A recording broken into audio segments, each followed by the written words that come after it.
Better on the left though, because the branch bends to the right. And then, yeah, like that's there. This is the male redback shrike, summer visitor from further north. Not a very big shrike, it's one of the smaller shrikes. Pretty little thing.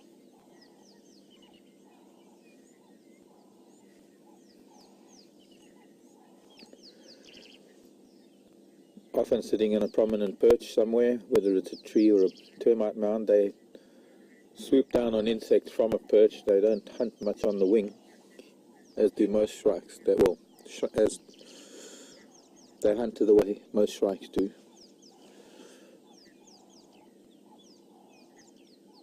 Strike.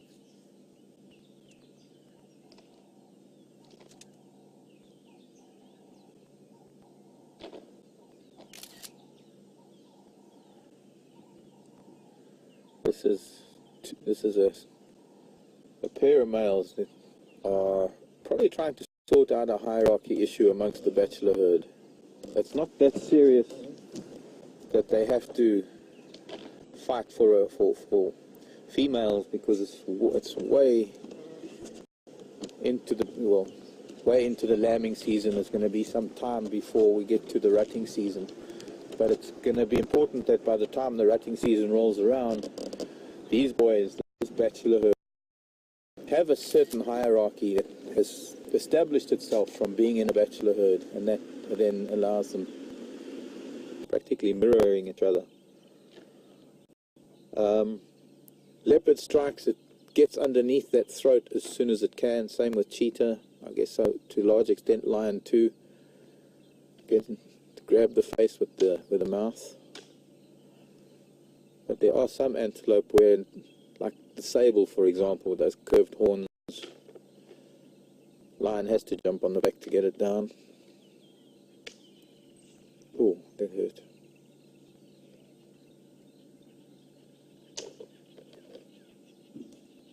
Valerie was asking about buffalo being the only ones that have 4 stomachs. All the herbivores, except, well, let's put it, all the bovids, all the grazers and browsers, except for zebra and some of the zebra, hippo, rhino, elephant.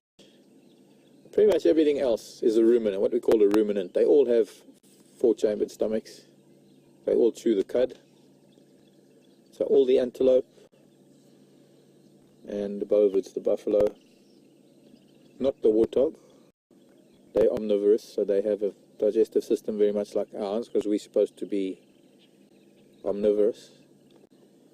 We aren't really supposed to be vegetarian.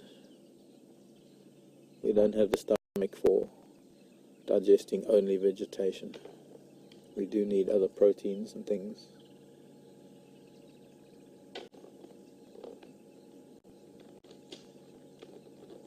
Oh, this is getting quite serious.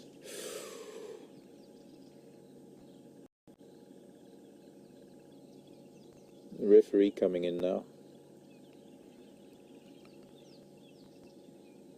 I think he's a much bigger ram. Both of these rams are sort of giving him a little bit of a berth, giving him space. Let's see what this bigger boy does.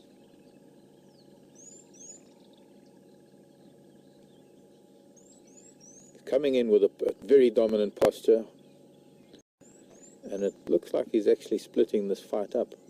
Another big ram coming in.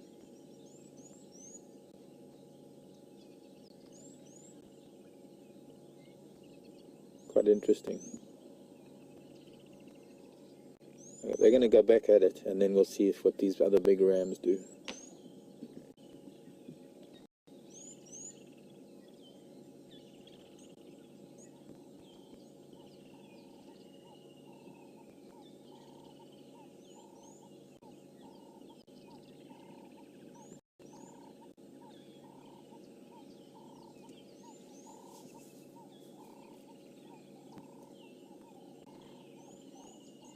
I'm picking up the sound of the horns. He was nicely framed.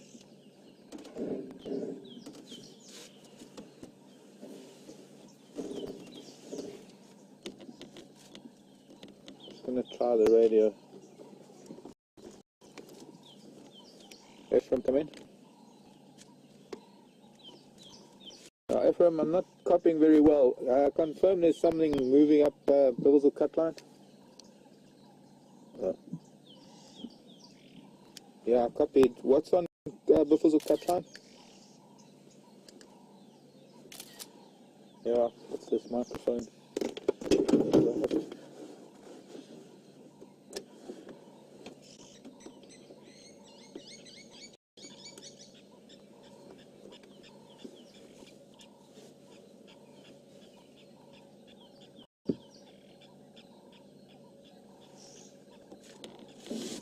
You're not even watching.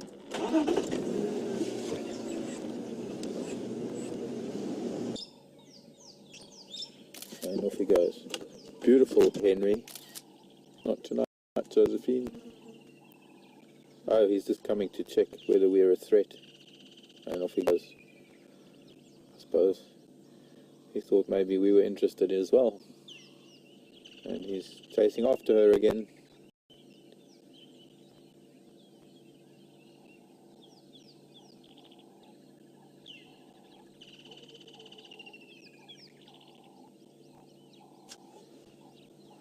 Always amazing how they live there. Glad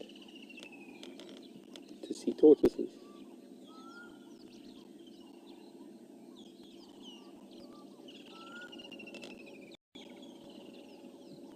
And off they went.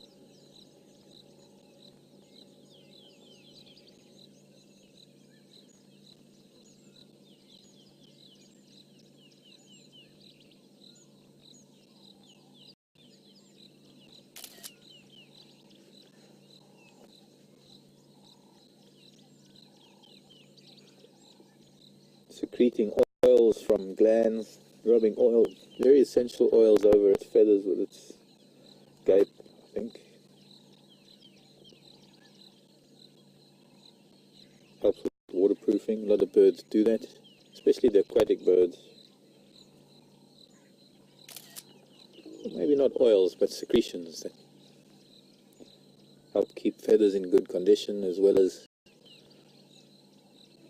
try and avoid the number of mites and parasites on the feathers.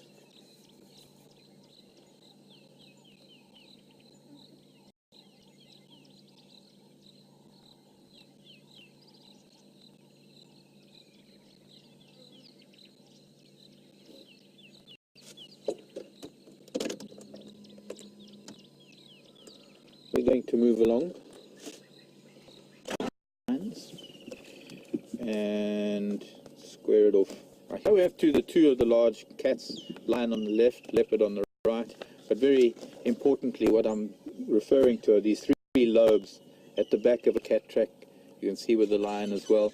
With the leopard, you can draw a straight line through that all three will touch. With the lion, the inner lobe is indented more than the leopard.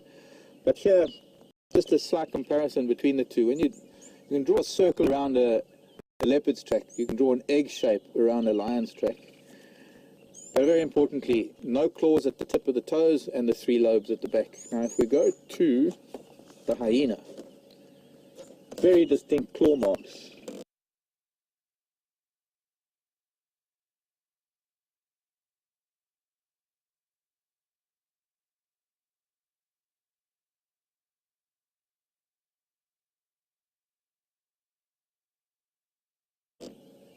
I need to get the glare off of the book, move it a little bit forward.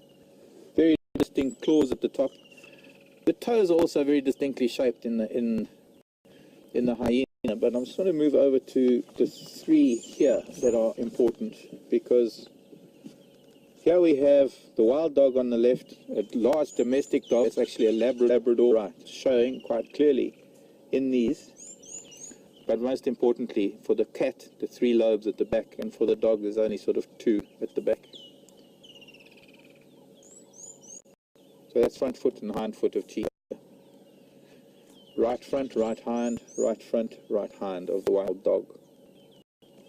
If we have a look at the cheetah, if you took the claws away, would be very, very close to a leopard's tracks. The toes are a lot further apart from the actual pad itself, but you don't really notice them so much. Remember that every type of substrate gives off a different impression, and then if an animal is walking or if it's running, it also, the toes can be splayed a lot more.